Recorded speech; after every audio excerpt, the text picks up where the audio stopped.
All right, y'all, picture this. It's early on a weekend morning. The sun is coming up over the horizon. The air is cool and crisp. There's dew on the grass. It's peaceful.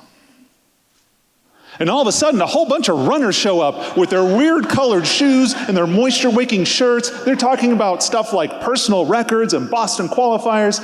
They are here to run a race, a marathon race. And among this group of runners, there's a smaller group of runners with bright shirts and signs that are going to run this race for no medal, no finish time, no glory. All they get is a bunch of beat-up bodies and a pair of tired legs. Now, who in their right minds would run 26.2 miles for nothing? Well, these people are called marathon pacers, and at the risk of you judging my sanity, I'm one of them. Okay.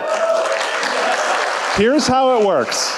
A marathon pacer shows up to a marathon holding a sign with a time on it, like 3 hours and 30 minutes.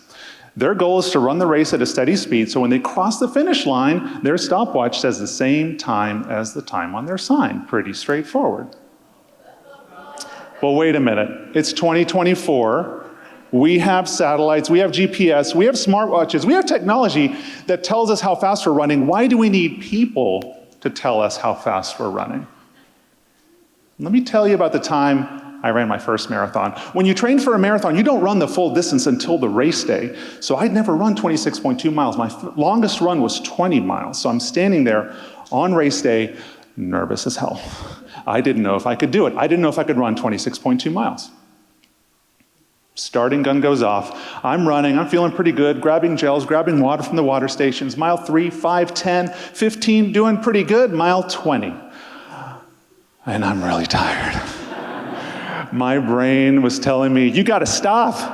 My legs were burning, my lungs were heaving. I just wanted to give up. And then I saw out of the corner of my eye, a bright shirt, a sign. It was a marathon pacer. The guy locked eyes with me, and I knew right then and there, all I had to do was keep up with him, and I would finish the race. So I did. I kept up with him 6 more miles. I crossed the finish line. I finished my first marathon, which is awesome. But I also learned something, which is a marathon pacer isn't just there to run a steady speed. They're there to help you finish the race. So fast forward a few years, I run a few more marathons. I want to volunteer and pace a marathon. Why not? So I'm at the starting line, I'm running the race, starting pretty good, encouraging people, hey, go water station ahead. Y'all are doing well. Mile 3, 5, 10, 15, mile 20.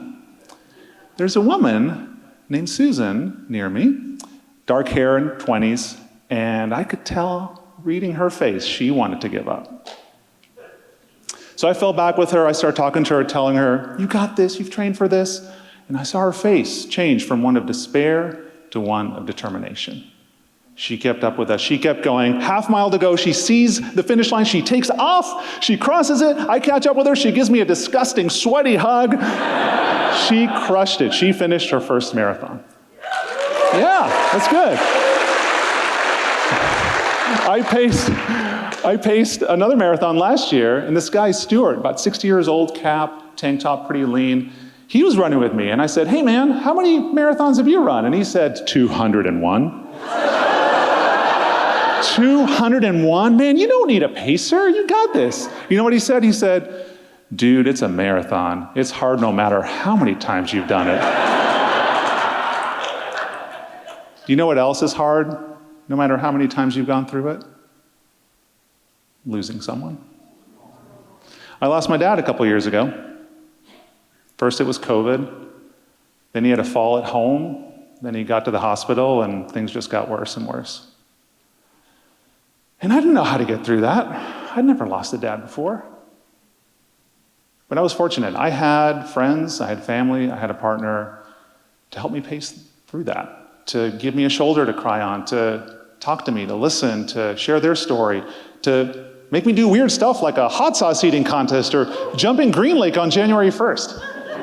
All that stuff helped. Listen, I know most of y'all are not going to run marathons. I know even fewer will pace marathons, but I bet there is somebody in your life right now who you can pace through a hard time. So think about who that might be, and go pace them. Then let's go out for a run together and tell me your story. I'd love to hear it. Thank you.